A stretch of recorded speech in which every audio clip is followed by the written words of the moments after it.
Gran Turismo is not just an evening movie based on a famous game, but a real story of a man who fought relentlessly, even in the most tragic moments.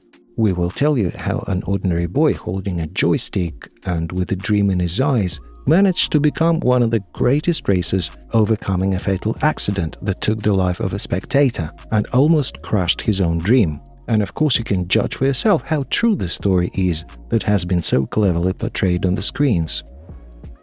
The development of the film began way back in 2013, with Joseph Kosinski set to direct the film and John and Eric Hober working on the screenplay. However, even after 5 years, the film had not progressed beyond the story development stage.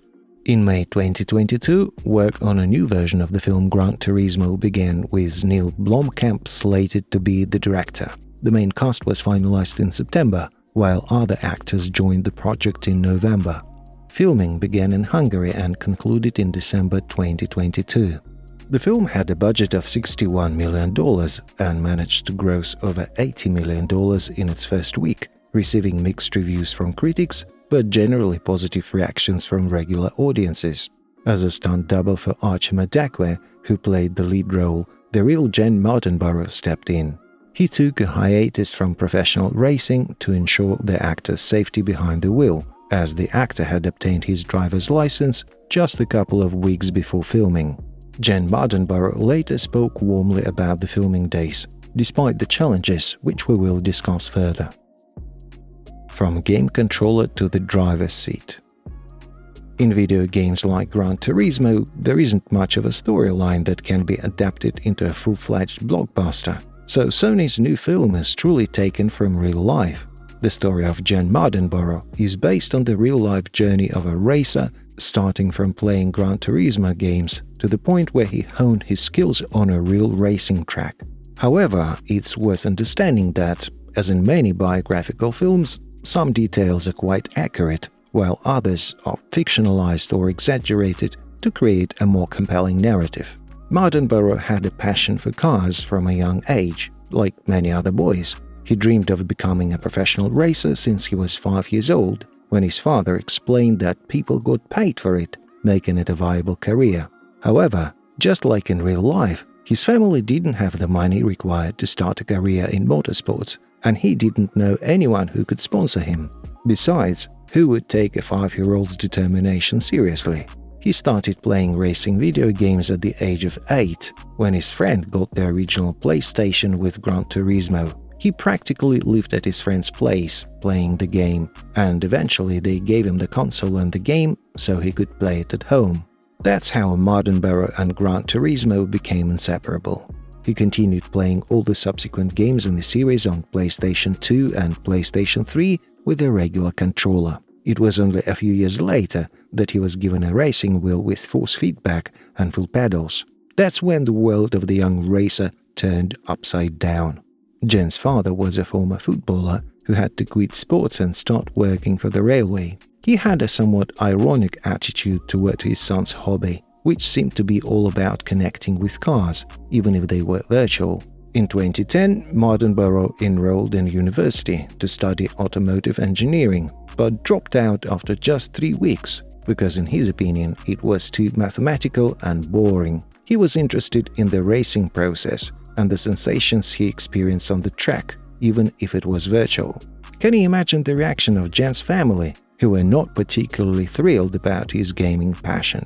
Everything changed when Nissan's marketing manager Danny Moore presented an unusual idea to the bosses. His plan was to organize a competition among the best Gran Turismo racers and allow the winner to compete against professional athletes, thereby gaining a significant advertising campaign among game enthusiasts. It's important to understand that this project was genuinely experimental, and even Nissan representatives didn't expect such success, not to mention real-world results. At that time, video games were hardly taken seriously by anyone, and esports was met with little more than a smile, with no budgets or stadiums involved.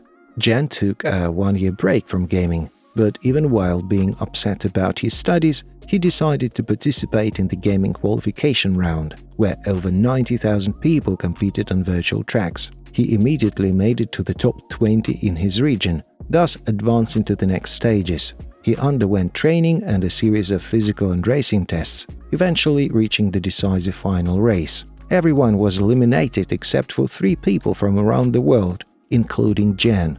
The final was a 20-minute race on the National Silverstone track in real Nissan 370Z sports cars. Mardenborough won by 8 seconds, becoming the GT Academy champion and receiving a full-fledged professional contract with Nissan.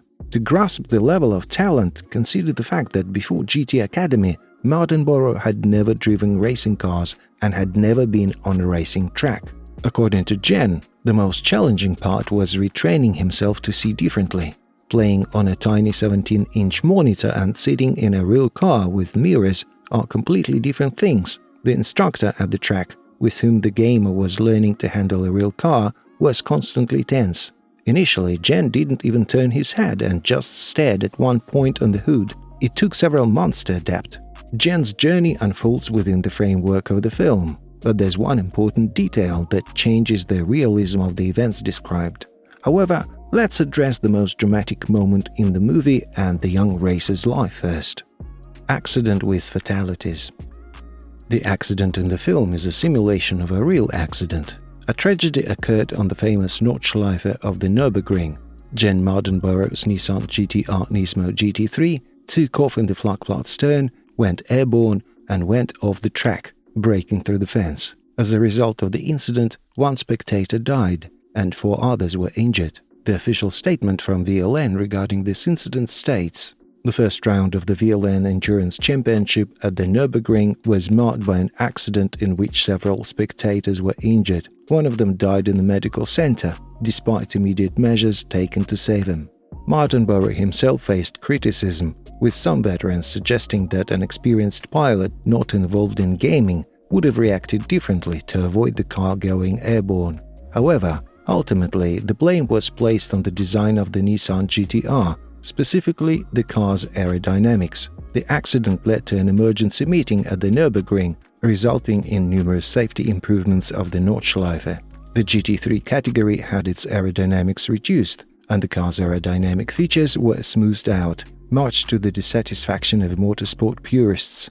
Jen struggled emotionally with these events in real life, and the film also attempts to convey this through a motivating speech by his coach, Jake Salter. In his youth, Jake found himself in a similar situation, which led him to quit sports, a path he advises Jen not to take, to prove that he has what it takes to compete alongside the best. Through determination and willpower, along with some assistance from his friends from the GT Academy, Jen manages to secure 3rd place. He overcomes the challenges and begins an incredible racing career. The film concludes with beautiful scenes of the real Jen Mardenborough in his races and victories. But what happened next in the racer's career, and why is the accident scene a pivotal moment in the entire film? Further real-life career. If we momentarily forget that this is a guy who learned to drive in a car simulator, his subsequent achievements are rather average. He didn't become the greatest in history, but he certainly fulfilled his dreams of racing, just as he had imagined as a child. So let's take a look at some of his most significant accomplishments. At the 2014 Goodwood Festival of Speed, Mardenborough set the fastest time in the history of the supercar on the famous Goodwood Hill, piloting a Nismo Nissan GT-R with the Time Attack package. Mardenborough continued racing in GP3, joining Carling for the 2015 season. He finished with 5 top 5 places in 14 races, including 2 podiums, securing 9th place overall despite missing 4 races. In 2015, he also competed for Nissan Motorsports in the top LMP1 class at the 24 Hours of Le Mans, but the team's new GT-R LM Nismo car proved entirely uncompetitive. Mardenborough's achievements and growing reputation led to him being named 50th in the list of the world's 50 most sought-after athletes by Sports Professional Media in 2015. That's the same guy with a joystick in his hands. In 2016, Mardenborough moved to Japan to compete in the GT300 class of Super GT and the Japanese Formula 3 Championship, subsequently transitioning to the legendary GT500. In his very first season, he finished 4th, just a few points behind the leader, and put up a real fight. In 2019, Mardenborough was transferred to the Condor Racing team in the Nissan GT500 lineup, partnering with Mitsunori Takaboshi. Unlike Impel, which used Bridgestone standard tires, Condor Racing often used uncompetitive Yokohama tires. Despite this disadvantage, Mardenborough and Takaboshi finished in the championship just half a point behind the Impel team, amassing 5 points and achieving the best result of 4th place, securing 14th place overall. In 2020, they finished 19th with only 4 points, as both the new GTR, built to updated GT500 rules, and the Yokohama tires proved uncompetitive. Mardenborough qualified 4th on the 5th lap at Fuji, but a gearbox issue during the race cost the team a potential podium. After leaving the Nissan GT500 lineup at the end of the 2020 season, Mardenborough was offered racing seats in the GT300 Super GT class and Super Formula, but both required a larger budget, which he was unable to secure. In 2021 and 2022, he worked as a simulator and development driver for Nissan EDAMS and its customer team McLaren in Formula E. In May 2023, he returned to racing at the Fuji 24 Hours of the Super Taiki series, driving a Nissan GT-R Nismo GT3 for Helm Motorsports.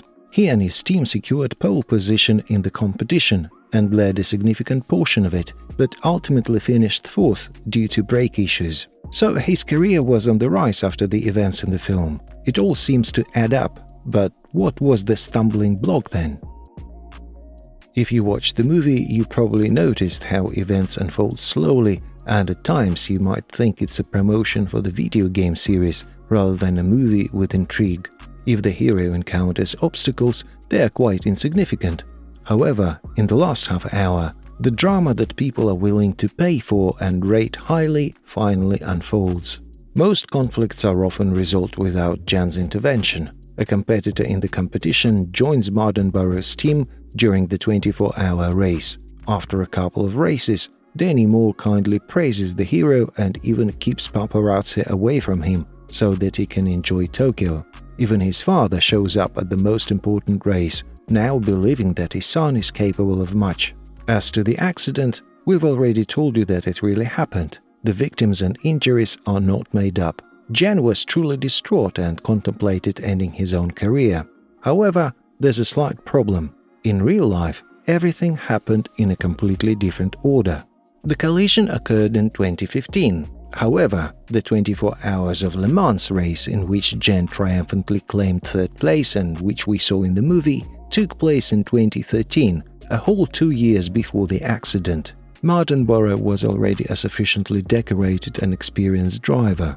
As we mentioned, he was in the top 50 athletes in the world. Those who made the film changed the timeline of events to first show Jan's fall, him being in a dire situation, and then triumphantly climbing the pedestal, overcoming imposter syndrome and public pressure. For biographical films, it's normal to alter such events to create a more gripping story that better fits traditional plot lines. Nevertheless, many reviewers criticize the film for altering the details of the moment in which one person lost their life. This leaves a somewhat ambivalent impression, as if the facts are real and did indeed happen, but thanks to the manipulation of time, the feelings and the protagonist's purpose are fundamentally changed. Jan didn't have to battle himself before the 24 Hours of Le Mans race. He secured 3rd place thanks to his own skills, not the coach's words after the accident. Hence, there are so many critical comments about the film from people who genuinely love motorsports and are familiar with their history. Taking drama, shifting it in years, and associating victory with completely different events is a highly debatable artistic technique for a film that is being called almost documentary. Speaking of Jan Mardenborough's significance in motorsports, it's important to remain objective. He became a good racer, but not the best. However, the fact that at the age of 5 you can understand what you want to do for the rest of your life and systematically work towards it, despite the ridicule of parents and the incomprehension of others, is worthy of being immortalized in a film. If you have a goal, a childhood dream, there's no need to let go of it. Nurture and cherish it. Nothing is impossible, and Jan is proof of that. Regarding the film, It's indeed a good sports drama that you can enjoy watching, but don't expect it to be crystal clear in its realism. It's based on real events, which is the reason to draw you into the cinema, not to vouch for the authenticity of everything that happens. Thank you for watching.